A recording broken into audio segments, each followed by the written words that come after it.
Zig coming in on the top. Today on the show, we have the return of Steve Dawson. Steve Dawson is a singer-songwriter based out of Chicago.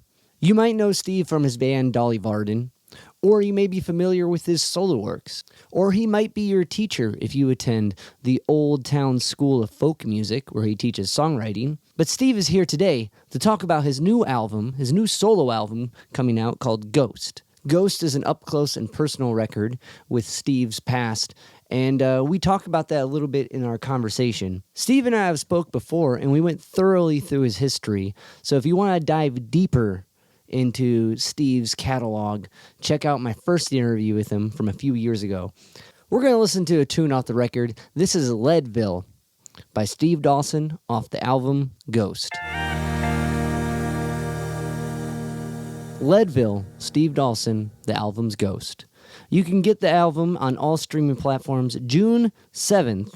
And if you hear anything you like, if you can like, rate, review, subscribe to the podcast on any of the podcast platforms, it helps me keep talking to cool guests like Steve and sharing their insights with you. Now, without further ado, this is my conversation with Steve Dawson. Avengers. Oh. I want to start off by asking about the Soul Avengers. Because I don't think when we talked last time, we got really deep into your history and a lot of other projects you worked on, but I don't think we talked about that group at all. Okay. That it was just a fun project. This guy named John Mead, who's a friend of mine and a guitar player and a musician in town, somehow he came up with the idea to make a band that played all Al Green songs, and it was just we just thought that would be super fun for a show or two. So it wasn't like a tribute band that was going to have a long trajectory. It's just like, let's learn a bunch of Al Green songs and do a fun show doing all those songs. So it was John, it was my friend Alton, who's on the record, my friend Bill Brickey, who's a great singer, guitar player, Chris Green, who's the tenor saxophone player. I can't remember the name of the trumpet player. This great bass player who was from North Africa that we called him Grow. I don't remember his last name. I'm sorry. Lenny Marsh on drums. So all these kind of Chicago guys that I'd not played with, but I knew of, a mix of like jazz people and rock people. And we all took turns singing Al Green songs.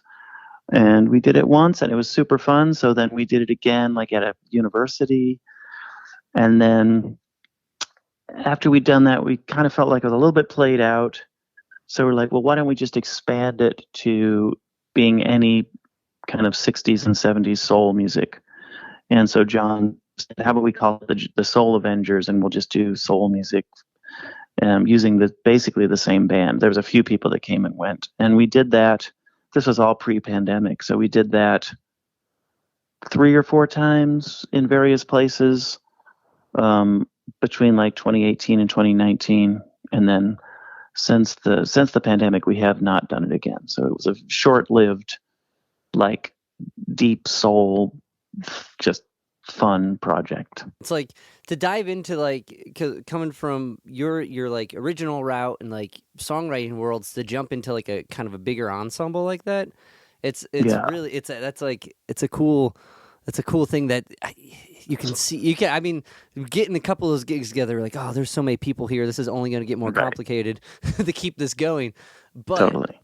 But diving into like learning Al Green songs and stuff and like kind of his like vocal approach, did you find that you were writing more songs kind of in the style or with voicings or like well, I mean, structure? I have for the last, I don't know, for 20 years been like an Al Green super fan. I love those records so much.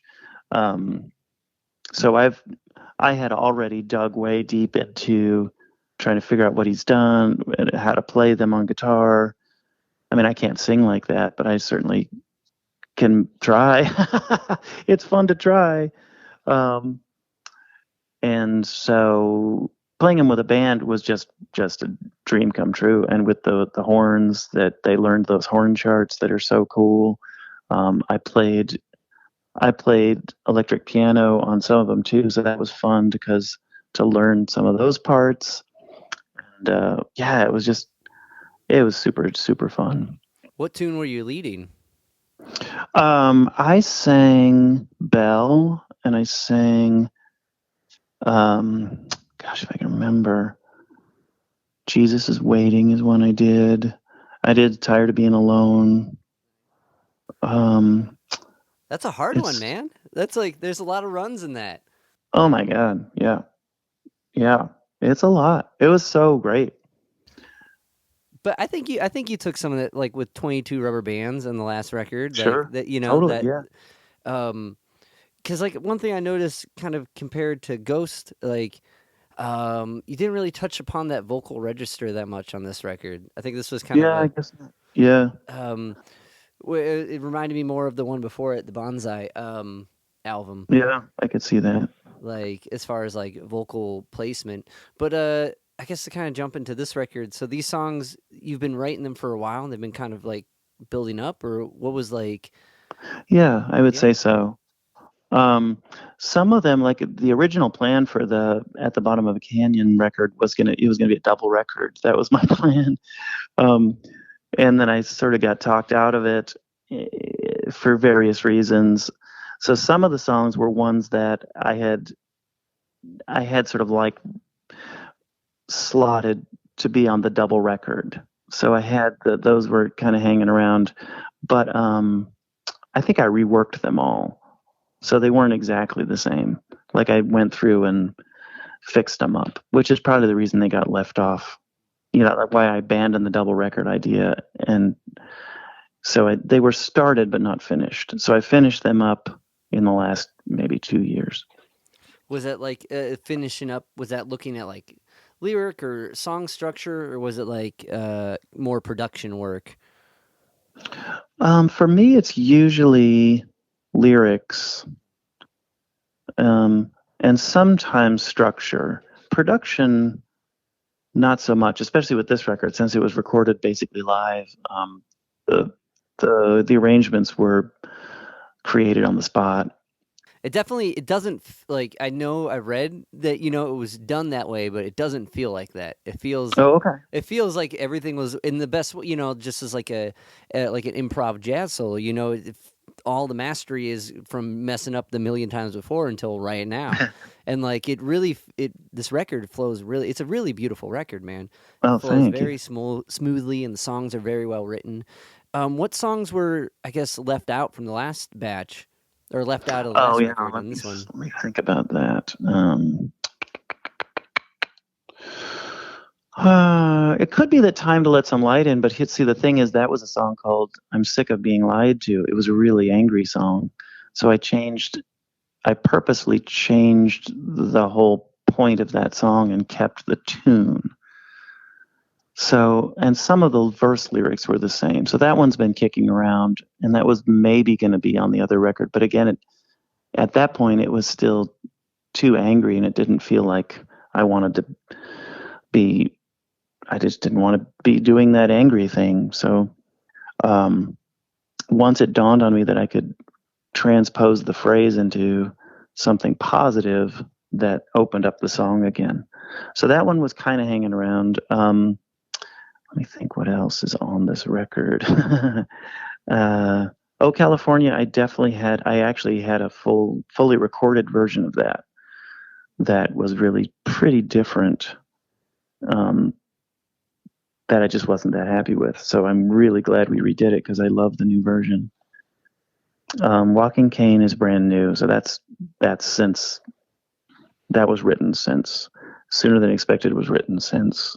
Leadville's been around for quite a while, but again, I didn't know how to. It was kind of this like country ballad in three or something. It's just like I was like, ugh. But I heard some. I think it was some modern country song that I heard. And I was like, well, I'll just do that. I'm just going to make it a revved up, like country rock song. Um, and then again, like it was a mistake. It was a full on like Neil Young Crazy Horse rock epic, Yeah. which was pretty good, but it didn't really fit on the last record. So the remake, the sort of more Ray Charlesy remake, um, fits in this record, and it gave me an excuse to get Chris Green in from the Soul Avengers to port horns on. So Well, it'd be interesting to even like on a side EP later down the line to hear this, to hear these alternative, like to hear it was a yeah, mistake in the style of Neil Young would be really interesting, because like the nice soulful version you got, it's really cool and beautiful. But to hear the like the Crazy Horse version, yeah, that'd be sick. Um, yeah. I'll post them up someday. I get it though, because this last time we talked with about your last record, and that was coming from kind of a low, like a kind of heavy space, Right. and like Yes. so I can. It's amazing to like hear like what let some light in to hear what it initially was, because like it's such a positive song, and that with what's the other, Glad to Be Alive. This record seems much more up Right. in the. Yeah. So I'm glad you're feeling more up. Like, Well, I'm trying. I mean, the songs are intentions, it's yeah. like it's reminders to self. Um, but it does, it doesn't always stay that way, obviously, because like the record also gets pretty dark in places too. So it's like it's an up and down. But yeah, those songs are like reminders for sure. And mentioning Leadville, like, I've listened to that. I think maybe the most out of this, Okay. getting ready to talk with you, listening through this record, and like, it seems like it's a very vetted songwriting wise, because like there's so many specific things, but you can follow this narrative and how you cap it with what the town is now, and then Yeah. all these memories, and then going back to what it is now. Like, it's such an amazing like work of songsmanship. Oh, Like, if I want to, thanks. like, Wow. I keep being blown away with like how I'm falling into this story, and like I guess the one thing that I feel like it has to be coming from a experience, but it can also, like, I step back and I'm like, this can just be like kind of one of those thinking exercises. But how much of this of Leadville is your experience? Oh, it's pretty much all true. Yeah. It's Oh my god. yeah. Yeah, no, those are my teen years. Yeah. Okay. Yeah. Did you grow up in Leadville? In well, Leadville is what they called it. It's a little town in Idaho that was in the 1800s. They did lead mining there. That was one of the so they it's a nickname for the town is Leadville. Okay. Okay. Well, that's not good. That's not good to be around. Shit. Yeah.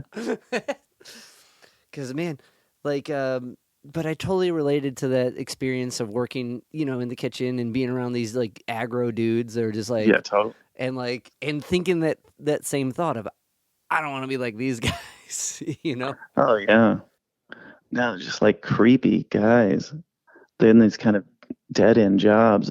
I mean, yeah, yeah, And like, so I guess as far as kind of vetting it to get it where it was, to kind of pick, I guess, a little bit of the songwriting process. yeah, yeah. Um, what did it? You said it started in like a 3/4, like I kind of like think so. It had a weird okay, because it has a weird cadence. Like it doesn't fit squarely into 4/4. There's like a bar of two or something. So originally, I think it was in three, and the lyrics. I think I wrote the lyrics to sort of like a 3 meter, but it always just kind of felt like, ugh, this song. I don't know. Um, so once I figured out I wanted to make it more like a rock, country rock sounding thing.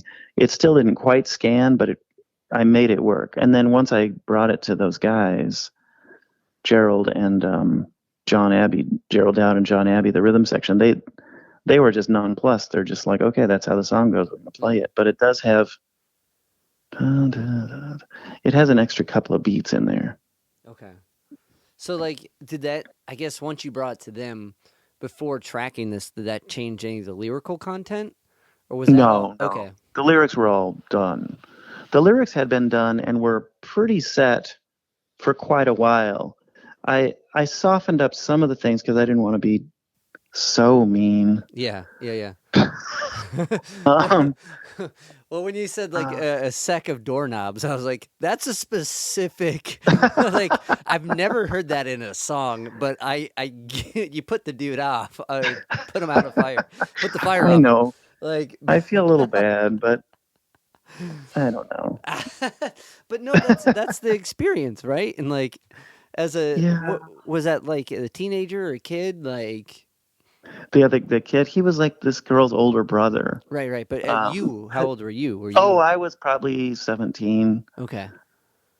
So Yeah. yeah, okay, and that's when you're figuring it out, and that's Right. at that age you're looking at the people around you and being like, yeah, I want to be like Tom, or I definitely don't want to be like Tom. Like, Exactly. Right. Yes. but yeah, no, I don't like that was like so was doorknob something else? um, I well, there was that line hanging like dumb as a sack, dumb as something. And it's like there's all the cliche lines, dumb as a brick or dumb as, but I didn't want to do that. So I don't know, it just one of the things I thought of, sack full of doorknobs. Well, it's cool because it gives like a unique voice too, trying to avoid those like cliches, which is like, which is Right. it's so like sometimes with like cliches that you don't even think are cliches are cliches. You know what I mean? Like to like when you're writing stuff out, and you're like, oh, everyone says that all the time, even if it doesn't feel like one of those Right. phrases. You know? Right, totally. Yes. Um, And sometimes those are great. Like right. sometimes a phrase that is like a common phrase is perfect. But I don't know, in this case I didn't want to do that. Gotcha. Well, I think it only fine tuned like the your perspective of it. Your voice of it. Oh, thanks. I appreciate that. I've been like ever since we talked last time, and I've talked to you about your book.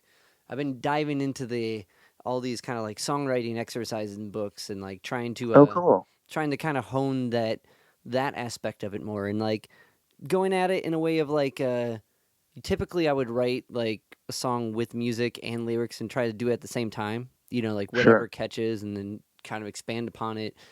But and just as long as just I'd put the bar for like write something for an hour every other day, and like Yeah. if I can do that, I'll be happy I tried. If I catch something, it's there. If not, whatever.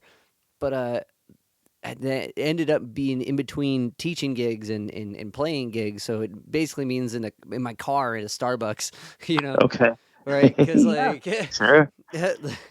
I mean, Totally. I gotta imagine with as much as, but so I'd be there doing that for an hour, and it's been a cold enough winter that I didn't want to be in the car, so I would go inside and I just started to write songs without music, and then apply that, kind of piece them Okay. together later.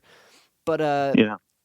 I gotta imagine you've got some car writing stories or like Oh, sure. yeah. Totally. Yeah. Yeah. No, I've written like had songs occur to me while I'm driving, and then I that the voice memo thing on a phone is great because you can just kind of sing stuff. That's really helpful because I can't be writing while I'm driving. It Yeah. used to be I'd try to just sing the thing over and over again and try to remember it until I could get to a place where I could copy it down. But the voice memo thing is really great. So yeah, that helps. Because yeah, ideas will come when you're out for a walk or in the car for sure. Yeah.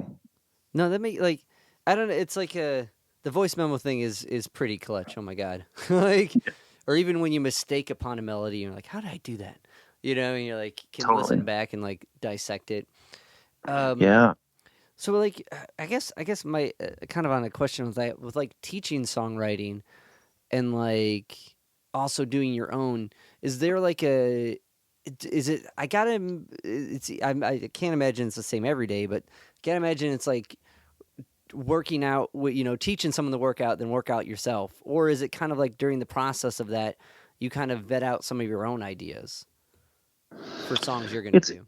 yeah, it's an interesting thing, and I've thought about it, but I don't know that the two intersect that much. Although I do find like occasionally, like a student's like a little snippet of a student's lyric will show up in my song. I'm like, oh crap. And but I generally will reach out to them and say like, one of your lines ended up in my song, you know, and they're usually like, oh, that's so cool. Like most people are like, that's really cool if something spills over into something else, like one creative thing, as long as I'm not stealing something wholesale, which I'm not, you know, it's a subconscious thing, and then I realize later. But in terms of like when I'm in class listening to people's songs, I'm not thinking about my own songs or my own anything. I'm trying to listen to the song in the sort of a bigger continuum of just like, does this song work or does it not work, and what about it does work, because that's the thing I want to impress upon someone. It's like, this part is working, so keep doing this or do more of this. Maybe can reconsider this part. But I try to really keep my own stuff separate from the teaching. And in fact, people will ask me to bring in my own songs sometimes, and I'm just like, I'm just not going to do that. Which maybe I should. I had a bad experience.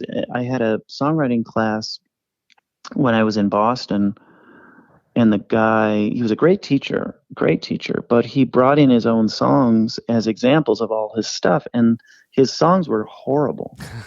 They were Oh just no. terrible. Yeah, yeah, yeah. And I mean, and they did. I guess they did show the, carrying a metaphor or repeating a phrase, or like they did show that the techniques he was describing, but the songs were so bad I was actually embarrassed for him. So I I was, as another thing was, like I said to myself, I'm not gonna be that guy.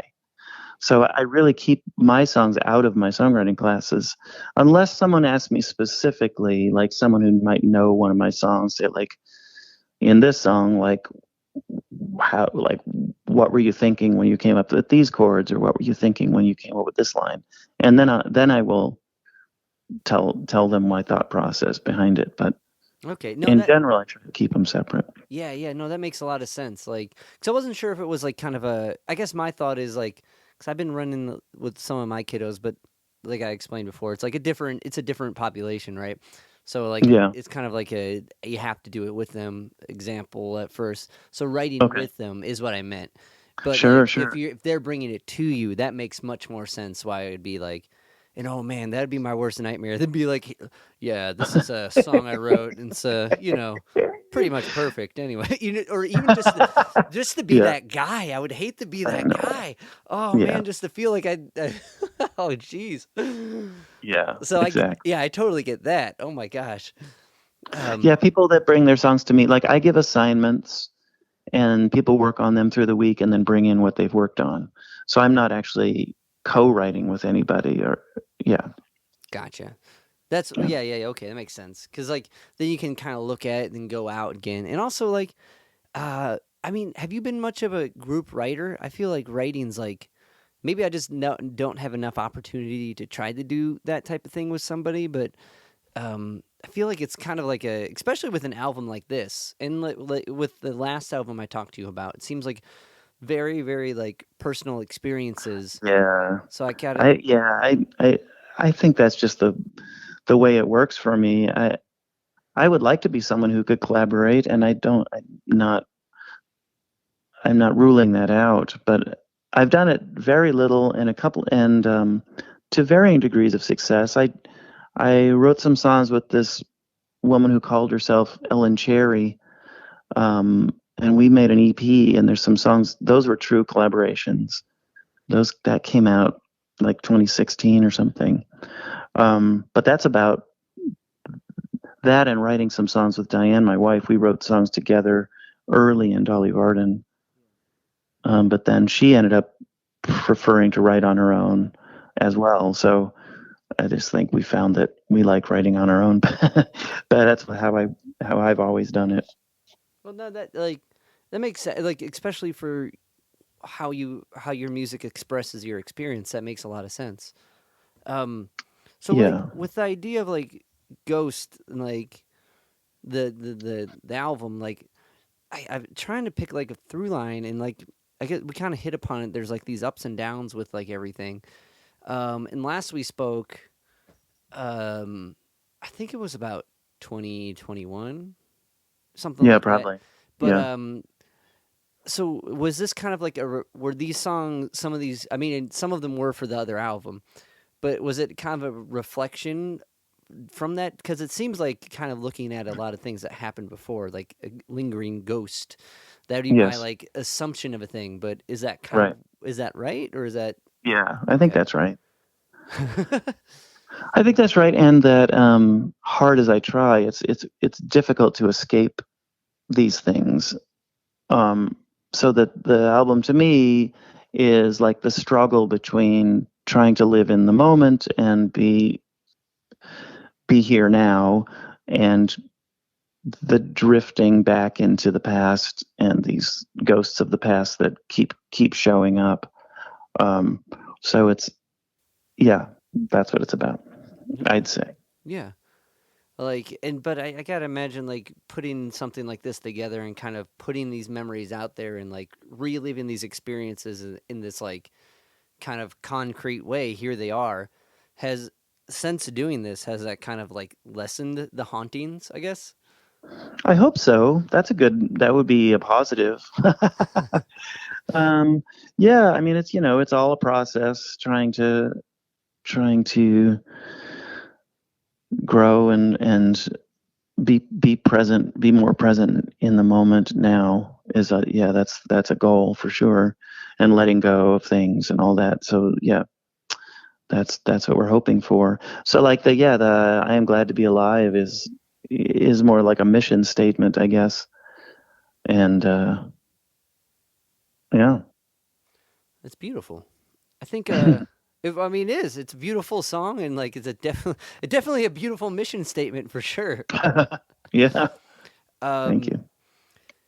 with like recording all this live, have you done something like that before?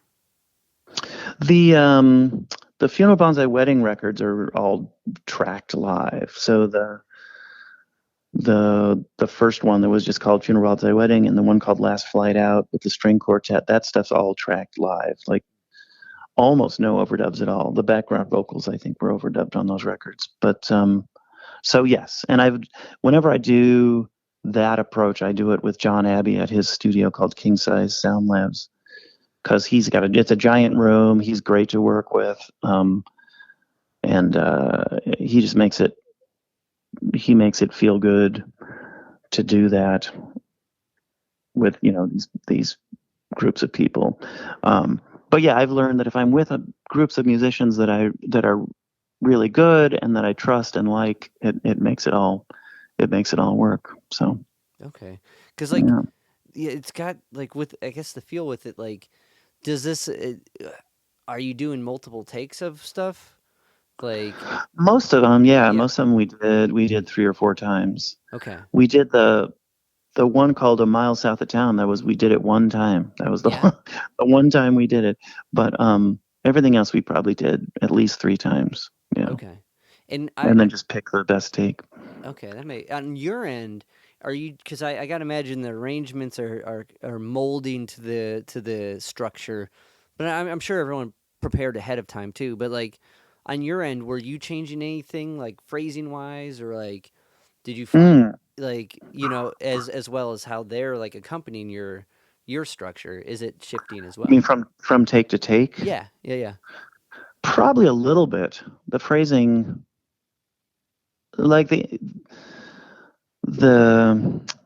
the shape of the lyric and where the pulses are is going to be basically the same, but Okay, the emphasis on like where you lay into a line or push a line might be a little different.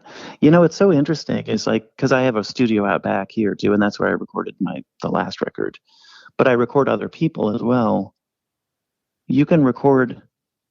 You could record say a verse 15 times and try to do it identical, and they're never identical. There's always little nuances that's just slightly different, and there's an emotional connection or disconnection in the tiniest little things. It's crazy. So the phrasing, I would say, is yes, it's basically the same, but it's like a matter of whether you got the feeling right. And the feeling, there's some indescribable that happens when you're singing that sometimes it connects and sometimes it doesn't. I mean, I know you know what I mean. And that's not it's not in the notes and it's not in the words. It's not embedded in any quantifiable thing. It's just like, oh, that's the one. So And then I guess that's the problem when you're like, just do that one again. well, right, that is the problem. You could do it 25 times Yeah. and be like, we almost got it. And some people do that. I couldn't handle that. It's more like we do we'll do it once, kind of work out any bugs, do it a second time, say like, I was pretty good. Let's do it again. And usually the third one would be the one. If the third one kind of something, someone made a mistake or something happened, then we'd probably do a fourth one. But that's about as much as I could take. There was some store like Tom Petty, one of his records, they just recorded every song for hours and hours and hours and hours. And there's some theory that I even say there's like a graph where it's good and then it's terrible, and then it somewhere around like take 25 or 30, you get this magic breakthrough, which it's like I don't have the patience for that. Or the money to fund this in the studio. Right? But no kidding. That's fascinating. Like, because like I'm sure you've found this in other sessions when you're working with somebody or when you're in it, like, and you're just running takes and you're like, and the guy's like, yeah, just do it again. And you're like, well, I don't want to do this ever again. And like, after you get through like the 4 takes of thinking that, maybe like it slowly comes, that would be a really interesting study.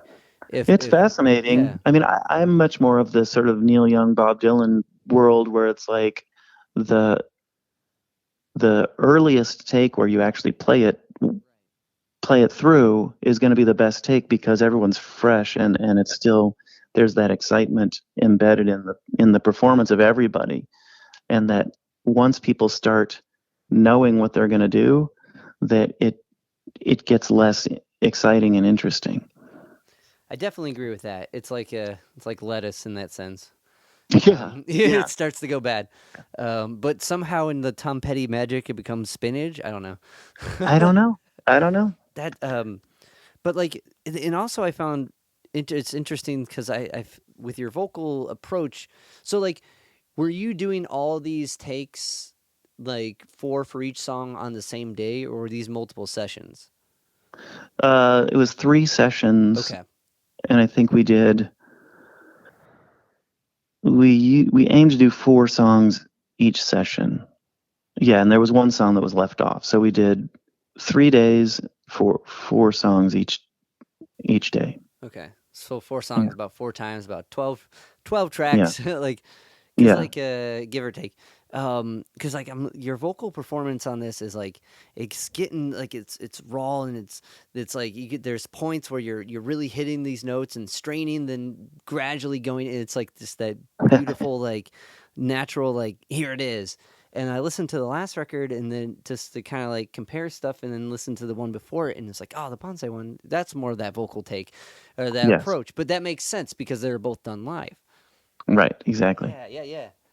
So, I mean, I guess when you're working with people, tracking them, do you do the same type of approach, even if on like on a smaller scale, if it's like an acoustic demo?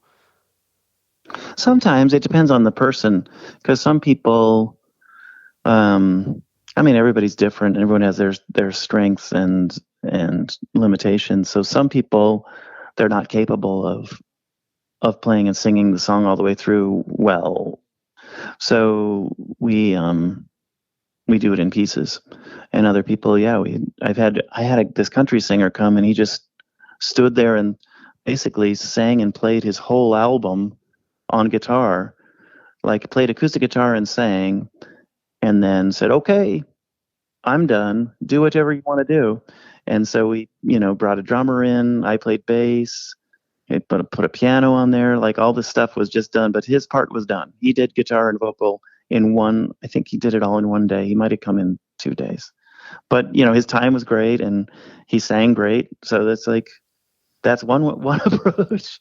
Um, That's the magic approach. it's Like kind of that's incredible. the And then other people, we build the track up piece by piece, and they put their vocal on last. So So when you're, I guess when you're tracking yourself, because I find like I need that other person to be like, no, that was the take. Stop it. You know what I mean? You mm, got it.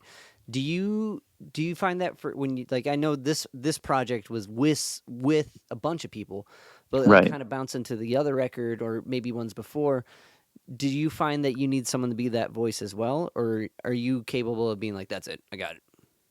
I think I'm capable of it. Yeah. Although, I mean, I did so the bottom of a canyon record. There was definitely nobody to bounce anything off of. I did it all myself, and I probably got a little too obsessive.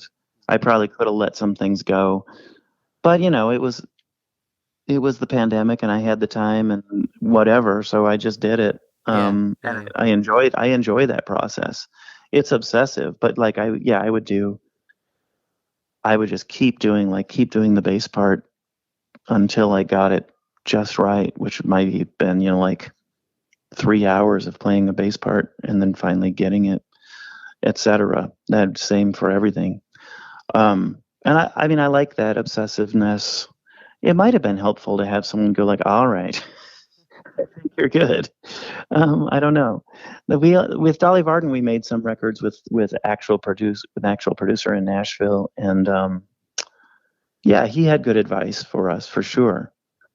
I remember at one point I was taking too many liberties with the melody, and he said, "Steve, you've written a nice melody. You should actually sing it." so, so that was a helpful thing to hear. And his name is Brad Jones. He's a great producer. Um, I've got a little Brad Jones on my shoulder sometimes, telling me to, you know, either keep pushing or like, okay, that's fine. Okay. Okay. Well, I think that's so. Okay, that's key because if not, like you are getting like I do think that's a healthy, obsessive compulsive thing to pour everything into. If you're gonna obsess over something, it should be the thing you're like trying to get right, right, or Yeah, something that means this much, and it's a healthy outlet for it, for sure. right. But like it's like when you're in that tunnel of like I'm recording this bass line and I add this little 16th note flare on the whatever Yeah. the chorus end going back to the verse and I just keep biffing it and like or at what point like would it be like just don't put it there or like it needs to be a 16th note Well, before, sure. you know what I mean, like Totally. Right. I can see Well, myself right. There's tunneling, definitely yeah. some, yes, there's definitely some of that. Like you're just chasing down something that like someone could say like, just stop, that it doesn't even need to be there. And I've also noticed sometimes if I'm just picking away at sometimes I can start to feel that it's getting worse. And so it's actually helpful to, well, in Pro Tools everything auto saves. So I have, I can go back and listen to the song from a couple, like the version from a couple days ago, and listen to it and go like, oh, I've just been digging a hole here that's not even necessary. It was fine before. So I am capable of doing that. I'm not so stubborn that I'm like, I will do this. I can go back and say like, okay, I need to reference what I was doing before and say like, okay, it was better before. But I also feel it's important to get to the point where you're like messing it up enough. You know what I mean? I Sure. think that's Yeah, totally. um, Yeah, no, I enjoy that. It's like problem solving. yeah, yeah. And I like pushing myself to try to learn how to play, an instrument I don't know how to play, or yeah, that sort of stuff. I find that enjoyable. Well, I guess was there any? Well, no, this was all recorded live. I was gonna say, was there any instrument that you had to learn to play for this record? But the answer would be no. But I guess like Yeah, no, it was all stuff I knew. It's always a challenge to play like slide things, but yeah, I enjoy doing that. So yeah, that's probably the only thing. Like a lot of the slide guitar stuff on there, I did as overdubs here, and I probably did, but I don't think I obsessed like I have in the past. I think I wanted to keep the spirit of the live thing, so I would only do a couple of passes because yeah, I wanted it to feel like it was part of the same process. Were you doing like a lap steel approach, pedal steel, or was it like a just slide on guitar? Slide guitar, because Okay, on the record there's a guy who's named Brian Wilkie who's just a fantastic pedal steel that's player. great. Um, so he's playing all the actual pedal steel stuff, and then I'm playing the just 6 string slide guitar. But man, because I play a lot of lap steel in my band. Oh yeah, Yeah, cool. and like but slide guitar, like I play slide, you know, but like I've been listening to these guys and trying to get more fine tuned at some of these like phrasings and how you can make that slide sing on like on standard tunings for guitars. And man, it's a whole Sure. like finesse thing that's like very very like how you do it on the record is like very nice. Like it doesn't Oh, like, thanks. you know what I mean? Because you can, when you're trying to do too much with it, you know it. Like Well, right. I mean, watch Derek Trucks or something like that. You're yeah. just like, okay, I quit. But yeah, I still like it's just that just a tone thing. So it's like I know I can't do fancy stuff, but I love the tone of it. It's got this real sort of wailing singing tone that yeah, that's just great. I love it. Yeah, yeah, yeah.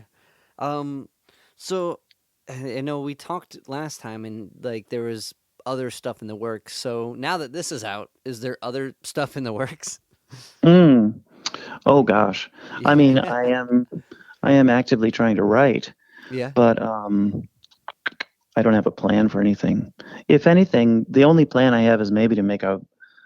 I had a couple of people say that they would like to hear me do a super pared down, just all acoustic record, which is something maybe. I don't know what the next thing is. So when you actively choose to write, is this like, do you not like write every day type thing? Do you like just pick times to do it, or like, Well, at this point, I really have to push myself. I can kind of just let myself get busy and not do it, and then weeks will go by and I've not done it.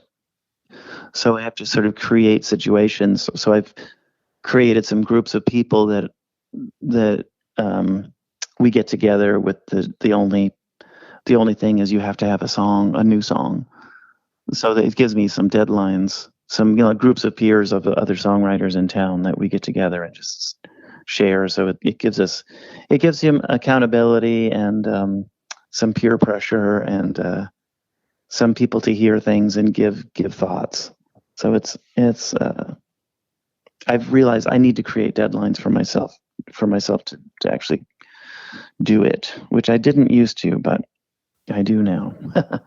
gotcha. Well, that make, with as much as you have going on and like kind of being around the process and kind of in the process with so much of what you have going on, from what I understand of you, what you do. Yeah. You know what I mean? I got to imagine that's like, because if you're recording other people, you're living that process. I mean, you're kind of like teaching Right. classes on it. You're living that process. So like I can see at one point like, so is it I guess comparing being in that group, right? Being responsible to show up to other peers with something every week. Hmm. Um, do you find yourself kind of retracing some of these songwriting basics in ways you never like kind of thought you would have to again? Gosh, that's a good question. I don't know that I've gotten to that, but there's always the thought of like, okay, what do I write about? If you're just if you're, I think that's the thing that sort of like stalls me. It's like what to write about, and I am on this sort of like, okay, I'm getting sick of myself, and I want to change something. So that usually that's a good thing if like I'm kind of sick of myself and wanting something different. That often is a catalyst for something good, but I don't have any answers to that just yet. So I don't know how to answer that question. Well, that's all right. Like I feel like that's part of it. If you're like, Okay. you know what I mean? Like if you're in this perspective where you're like, I'm caught up in what to say about what I do because so much of what I do is analyzing what saying what I do. Right. You know what I mean? I could Yeah, totally yeah, get yeah. that. And like, um, that's where I've noticed like, people take kind of other perspectives But like I Right. gotta imagine like even that is kind of it's gotta it's gotta resonate close to home enough to make that like exciting. Right. It's got to feel right. It's got to Right. feel interesting and inspiring. Yeah. Yeah, it's tricky. Songwriting is interesting. It can be easy and it can be really hard. What was it? Yeah, which is the most I guess with writing anything, that's the crazy fascination of that. It's like, yeah, Yeah. it just came out. It was great. Or like I've been Right. working on this for 10 years. Yeah. Um, Yeah. well, Steve, man, I really appreciate your time. Oh, Before kind of like, I guess, kind of wrapping it, do you like, as far as this record is concerned, is there anything we didn't get to that kind of like plug or like, is there a release show, new videos coming out? oh, just that. Well, the record comes out June 7th. We are going to do some house concert tour and some touring in the fall. So Yeah. I suppose if if we end up coming through where you are, I definitely will let you know. Yeah, no, I would love to, man, because I'm a fan of your stuff, man. I would Thanks. love to catch you if you're coming to Cleveland. Just let me know. I'll text you All some right. stuff. All right. Cool. Well, it's great to talk to you. Yeah, likewise, man.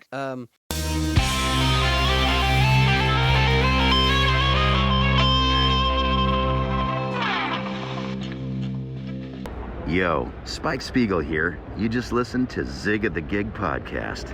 Keep riding the bebop. See you, Space Cowboy. Bang.